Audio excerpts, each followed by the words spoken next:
بسم الله الرحمن الرحيم ألف لام را تلك آيات الكتاب المبين إنا أنزلناه قرآنا عربيا لعلكم تعقلون نحن نقص عليك أحسن القصص بما أوحينا إليك هذا القرآن وإن كنت من قبله لمن الغافلين إذ قال يوسف لأبيه يا أبت إني رأيت 11 كوكبا والشمس والقمر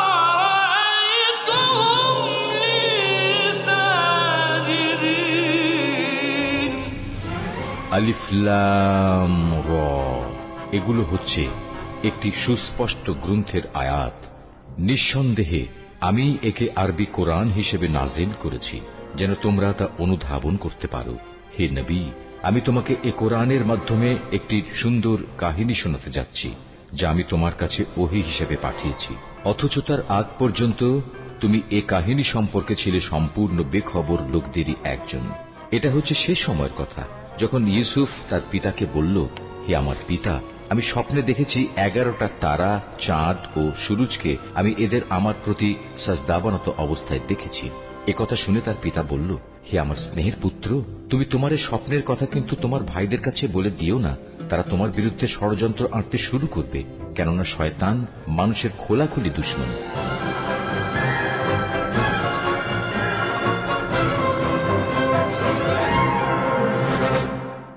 আমুন আমাদের দুশমন, দুশমনের পরাজয় আনন্দিত হওয়াটাই স্বাভাবিক। 3000 বছর ধরে মিশরবাসী আমুনের ইবাদত করছে।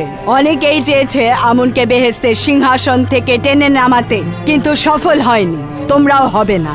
ইউজারশিপ এতগুলো গুদাম তৈরি না করে একটা গুদাম তৈরি করলেই তো পারতো, তাই না? এবং গম শীষ থেকে ছড়িয়ে নিলে গুদামজাত করলে অনেক কম জায়গা লাগতো। বেচারা জনগণের পুঁজিগুলো এইভাবে কেন নষ্ট করছো? আমার ইউজারশিপ এমন নয়, সে কখনোই আমাকে অবজ্ঞা করবে না।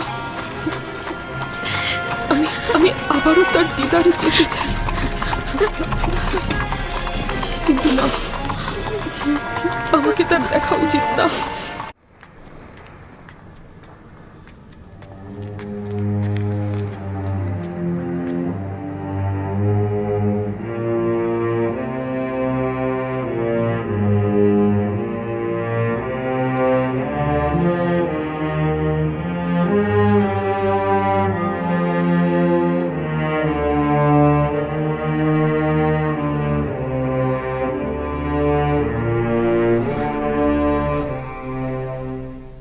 আমি বৃদ্ধ এবং অসহায় হয়ে গিয়েছি, তাই না?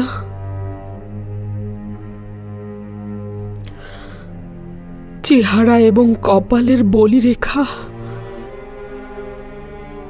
কুৎসিত দেখাচ্ছে, তাই না?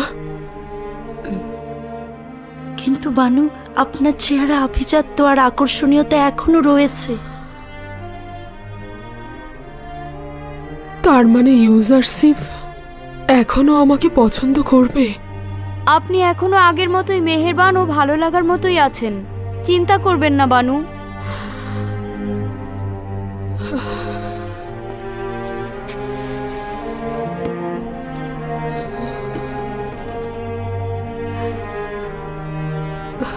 না, ইউজারশিপ অত্যন্ত সুদর্শন জওয়ান। আমার দিকে দৃষ্টি দেবে না। 15 বছর কান্নাকাটি আহাজারি করলে পাথরও গলে যায়, কিন্তু আপনি তো আপনার জীবন যৌবন সব দিয়ে দিলেন। আমি শুধু আমার যৌবনই তার জন্য বিসর্জন দিয়েছি। হায় আফসোস, যদি আমার জানটাও তার জন্য বিলিয়ে দিতে পারতাম। আমি যন্ত্রণা পাচ্ছি এ কারণেই যে সে জানে না তার বিরহে আমি কতটা কাতর। যদি সে জানতো, যদি জানতো।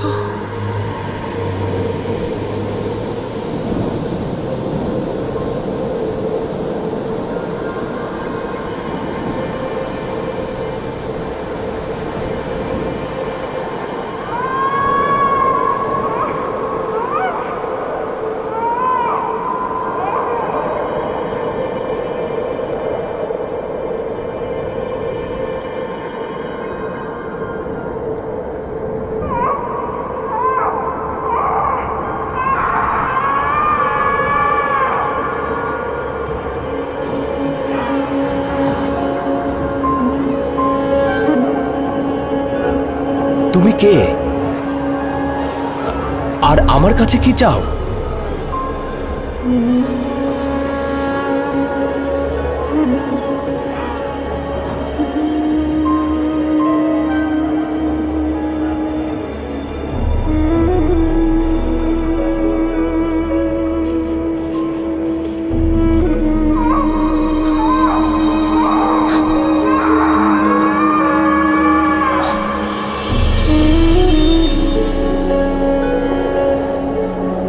এই নারী কে ছিল? আমার কাছে কি চাইছিল? কেন তার চেহারা চিনতে পারলাম না?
গতরাতে আপনার চেহারায় গভীর দুশ্চিন্তার ছাপ দেখেছি।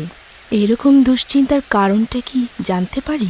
আব্বাজানের কাছ থেকে দূরে থাকার দুশ্চিন্তা। আফসোস, তাকে যদি কাছে রাখতে পারতাম। 30 বছরের মতো হলো আমি তার কাছ থেকে দূরে রয়েছি। প্রতি মুহূর্তে তার জন্য আমার রুহু কাঁদে। উনি কোথায় আছেন? কেন তার দিদারে যাচ্ছেন না? অথবা নিজের কাছে কেন নিয়ে আসছেন না? আমরা কেনানের অধিবাসী। এখান থেকে 1 মাসের দূরত্ব। অসংখ্যবার চেয়েছি তার দিদারে যাব অথবা আমার অবস্থান সম্পর্কে তাকে জানাবো, কিন্তু এখন পর্যন্ত জামানা পৌঁছেনি। মিশরের জনগণের এখনো আমাকে দরকার। এখনো তাদের মৃত্যু পরিমাণ বিপদ রয়েছে। খুদা এখনো মিশরের জনগণের দেহ ও রুহুকে হুমকি প্রদান করছে। আমি এখনো তাদের জন্য তেমন কোনো কাজ করতে পারিনি। আশঙ্কা হচ্ছে আব্বাজান ও আত্মীয়স্বজনের প্রতি নজর দিতে গিয়ে আমি আমার ওজিফা সম্পর্কে গাফেল না হয়ে যাই। আমার উপরে অর্পিত দায়িত্ব না অসম্পূর্ণ থেকে যায়। তাহলে কি করে হবে? ওখানে আপনার পিতা ও আত্মীয়স্বজন আছে, তাদের পাশে থাকা আপনার কর্তব্য। একদিন তো তারা অবশ্যই মিশরে আসবেন। সেই দিন পর্যন্ত বিরহ বিচ্ছেদ সহ্য করা উচিত। আর একথাও সত্য যে আমি আমার অবস্থান সম্পর্কে যদি আব্বাজানকে অবহিত করি, তাহলে আব্বাজান আমার ভাইজানদের ভুলের জন্য তাদের অভিশাপ দেবে। বিশেষত আমি জানি যে বনি ইসরায়েলেরা এখনো ঘুম থেকে জাগ্রত হয়নি। তাছাড়া তো এই বিরহ বিচ্ছেদ মহান খোদা তাআলার ইচ্ছাতে সংঘটিত হয়েছে। বলছিলেন বনি ইসরায়েল? ইসরায়েল আমার আব্বাজান ইয়াকুব নবীর উপনাম, তাই আমাকেও আমার ভাইজানদেরকে বনি ইসরায়েল বলে ডাকা হয়। মনে হচ্ছে আপনি আপনার ভাইদের কাছ থেকে গভীর আঘাত পেয়েছেন, কিন্তু পিতার নিকট আপনি সে কথা গোপন রেখেছেন। আচ্ছা, আমি কি সেই কারণটা জানতে পারি? হ্যাঁ, পরে জানতে পারবে। আমি জানি আপনারা পুরুষ মানুষ আপনাদের বুকের মধ্যে সিন্ধুকের মতো করে রহস্য লুকিয়ে রাখেন, ফাঁস করতে চান না। আমি অযথা সওয়াল করার জন্য ক্ষমা চাইছি। প্রতিটি রহস্যই একদিন না একদিন প্রকাশ পায়, তাই সময় মতো সবকিছুই জানতে পারবে।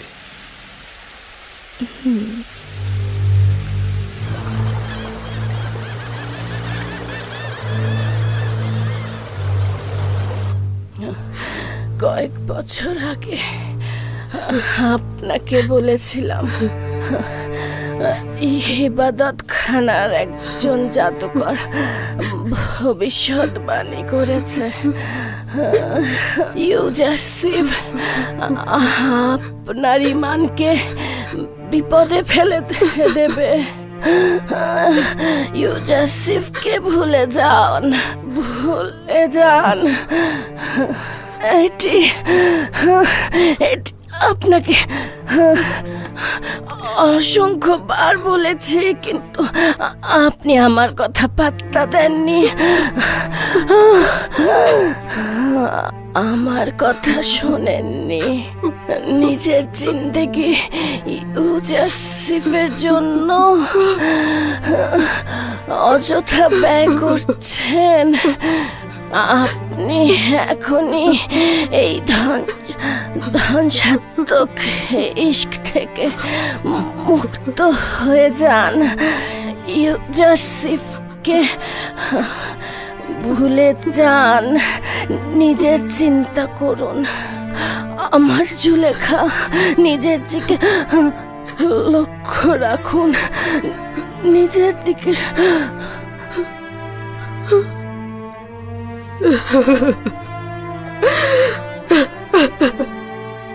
আমাকে একা করে দিয়ে তুমি চলে গেলে।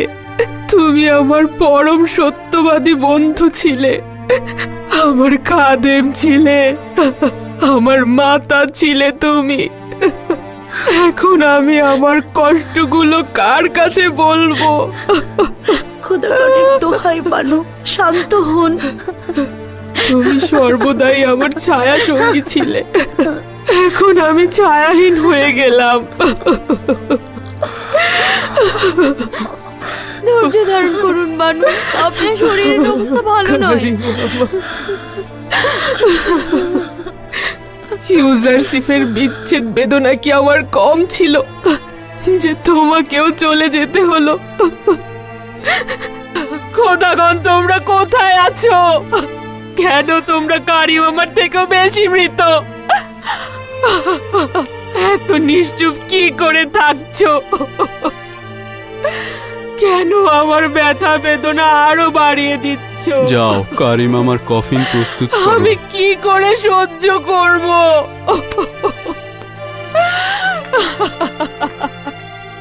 সে সব সময় আমার হেফাজত করত।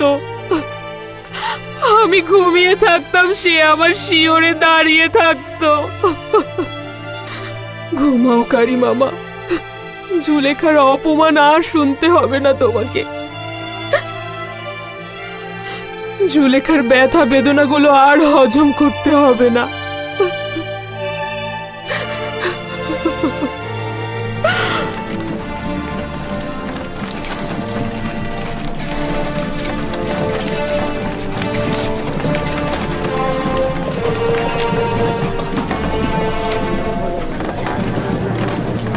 আচ্ছা, এই কফিনটি কার?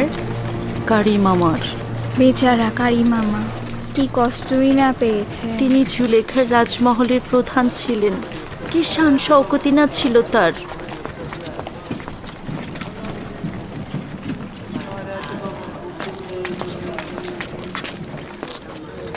তার মানে রাজমহলে কেউ নেই?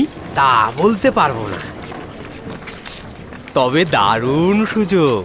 এই সুযোগ কাজে লাগাতে হবে। চল চল।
কেন সাহায্য করছো না?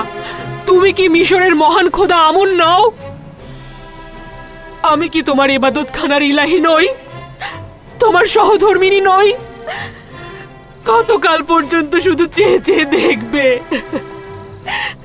কেউ একজন আমাকে সাহায্য করো। আমি আর কত সহ্য করব? ইউজারশিপের বিরহ বেদনা, কারিম আমার মৃত্যুর শোক, আমার জাহানের আধিপত্য চলে যাওয়া। আলী জনাব, আপনি কন্যা সন্তানের জনক হয়েছেন। কন্যাটি দেখতে তার পিতার মতোই হয়েছে। ওয়াসিনাদের হাল হাকিকত এখন কেমন? সে সুস্থ আছে তো? তারা দুজনেই ভালো আছেন।